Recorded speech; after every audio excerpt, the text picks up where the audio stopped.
Bonjour, bonjour mes frères et sœurs dans le Seigneur, que Dieu vous bénisse. En tout cas, merci beaucoup. En tout cas, là, on vient de finir encore d'évangéliser. On vient encore de finir d'évangéliser. Vous savez, Jésus a dit, cette bonne nouvelle du royaume sera prêchée dans le monde entier pour servir de témoignage à toutes les nations. Alors viendra la fin. Parce que lorsque nous partons évangéliser, vous allez voir mes frères et sœurs dans les vidéos, lorsque nous évangélisons, les gens carrément s'en fichent. Hein. Vous allez voir que les gens s'en fichent carrément. C'est exactement ce que Jésus a dit. Ça sera comme au temps de Noé. Au temps de Noé, Noé avait parlé, Noé avait averti, mais les gens n'ont pas voulu écouter. Voyez. Et Jésus a dit, moi ça ne m'étonne pas, parfois ça me fortifie aussi, hein, parce que tu sais, lorsque tu prêches, il faut quand même que les gens comprennent, les gens se répandent, les gens soient attentifs, mais c'est le contraire carrément, le contraire, les gens s'en fichent carrément. Et Jésus nous a prévenus, Jésus nous a dit que ça sera comme au temps de Noé, lorsqu'il va revenir, ça sera comme au temps de Noé. Et nous savons tous qu'au temps de Noé, les gens s'en fichaient carrément de la parole. Malgré ce que Noé disait, les gens n'ont pas écouté. Et voilà pourquoi ils sont tous morts, mes frères et sœurs. Donc, quelque part, ça me fortifie hein, quand je lis les Écritures, même si les gens sont indifférents, malgré lorsque nous prêchons, nous évangélisons, nous sommes là debout, on prêche, vous allez voir que les gens passent, là, ils passent, ils sont occupés à leurs choses, hein, ils sont occupés à leurs travaux, ils s'en fichent carrément, ils ne veulent pas écouter tout ça. Mais quelque part, quand je lis la Bible, ça me fortifie encore parce que ce sont les prophéties qui s'accomplissent. Hein. Ce sont les prophéties qui s'accomplissent. Pour d'autres personnes, ça va juste leur servir de témoignage. Hein. Pour d'autres personnes, ça va juste servir de témoignage parce qu'il ne doit pas donner une raison que non, moi je n'ai jamais entendu la parole. Mais Dieu a envoyé les gens pour te parler, Dieu a envoyé les gens pour te parler, pour prêcher, pour te dire qu'il y a une solution pour tes péchés, il y a une solution pour tes péchés, il y a quelqu'un qui est mort pour toi.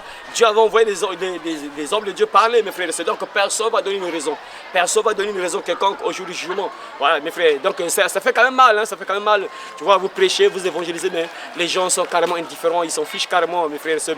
Et c'est ce qui s'est passé au temps de Noé. Noé a parlé et les gens sont morts, mes frères. Et cette génération également, nombreux vont mourir, nombreux vont périr, nombreux ne seront pas sauvés. Jésus nous a prévenu, ce qui s'est passé au temps de Noé va arriver. Ça va aussi se passer avant qu'il vienne. Le temps de Noé, les gens mangeaient, buvaient, se mariaient leurs enfants, jusqu'au jour où Noé entrait dans l'arche, les déluges est venu et les a tous tués. Ils sont tous morts.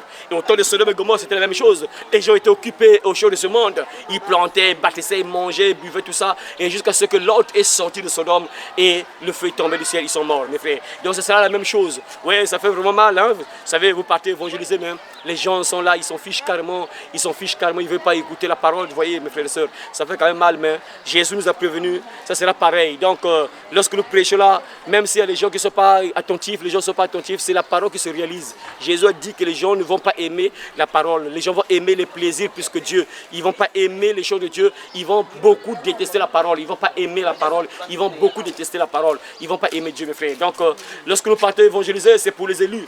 Nous parlons, nous prêchons pour les élus, les brebis qui sont égarés, qui sont perdus. Les brebis qui sont perdus vont entendre la parole. Ils vont entendre la voix, ils vont comprendre que non, cette voix-là qui me parle, c'est la voix de mon Père et ils vont suivre, mes frères et sœurs. Donc c'est ça, vraiment que Dieu vous bénisse, vraiment mes frères et sœurs. Ne suivez pas ce monde, hein. Soyez attachés à la parole, écoutez la parole, pratiquez la parole et sauvez vos âmes, mes frères et sœurs. Vraiment que Dieu vous bénisse et à très bientôt au nom de Jésus. Amen.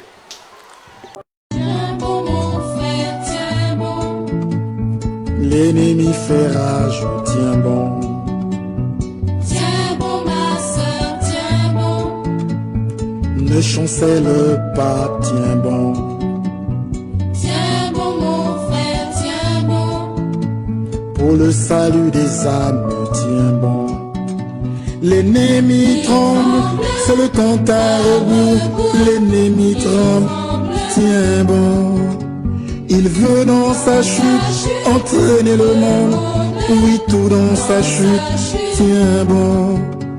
On lutte à genoux, oui, dans la prière. On lutte à genoux, tiens bon. Et l'Esprit de Dieu te gardera partout où fait rage l'ennemi. Et l'Esprit de Dieu te gardera.